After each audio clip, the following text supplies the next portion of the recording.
Russia Ukraine మధ్య శాంతి ఒప్పందం కుదిర్చేందుకు America తీవ్ర ప్రయత్నం చేస్తున్న వేళ కీవ్ నగరంపై మాస్కో డ్రోన్లతో విరుచుకుపడింది. ఏకంగా 598 డ్రోన్లు 31 తేలికపాటి క్షిపణులను ప్రయోగించినట్లు ఉక్రెయిన్ ఎయిర్ ఫోర్స్ వర్గాలు వెల్లడించాయి.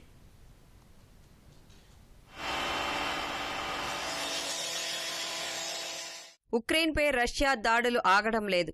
అమెరికా నేతృత్వంలో ఇరు దేశాల మధ్య శాంతి ఒప్పందం దిశగా అడుగులు పడుతున్న క్రమంలోనూ కీవ్పై రష్యా భీకర వైమానిక దాడులు చేసింది. కీవ్లోని దాదాపు 20 ప్రాంతాల్లో ఏకంగా 598 డ్రోన్లు, 31 తేలికపాటి క్షిపణులు ప్రయోగించినట్లు ఉక్రెయిన్ వెల్లడించింది.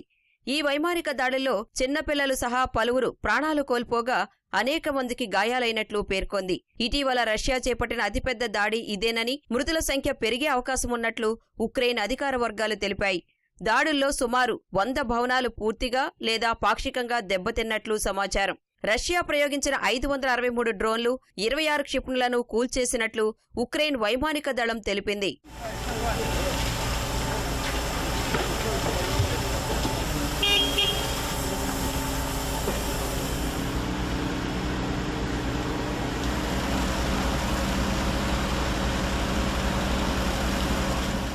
రష్యా దాడిని ఉక్రెయిన్ అధ్యక్షుడు జెలెన్స్కీ తీవ్రంగా ఖండించారు. చర్చలకు రాకుండా పుతిన్ బ్యాలిస్టిక్ క్షిపణులను వినియోగిస్తున్నారని ఆరోపించారు. శాంతిని కోరుకునే యావత్ ప్రపంచం రష్యా దాడిని ఖండించాలని కోరారు. గతంలో చాలా మంది శాంతి మంత్రం జపించారన్న జెలెన్స్కీ ఇప్పుడు మాత్రం మిన్నకుండిపోతున్నారని ఎక్స్లో పోస్ట్ చేశారు. యుద్ధాన్ని ముగించేందుకు ఇచ్చిన అన్ని గడువులను రష్యా ఇప్పటికే అతిక్రమించిందని జెలెన్స్కీ ఆరోపించారు. ఇరు దేశాల మధ్య శాంతిని కుదిర్చేందుకు చేసిన దౌత్య ప్రయత్నాలన్నీ విఫలమయ్యాయన్నారు. గురువారం రాత్రి ఉక్రెయిన్కు చెందిన 102 డ్రోన్లను నేలకూల్చినట్లు రష్యా రక్షణ శాఖ వెల్లడించింది. రష్యాలోని నైరుతి భాగమే లక్ష్యంగా ఉక్రెయిన్ డ్రోన్ దాడులు చేస్తున్నట్లు పేర్కొంది. క్రాస్నోడార్ ప్రాంతంలోని అఫివ్స్కీ చమురు శుద్ధి కర్మాగారంపై డ్రోన్ దాడి కారణంగా మంటలు చెలరేగినట్లు స్థానిక అధికారులు తెలిపారు.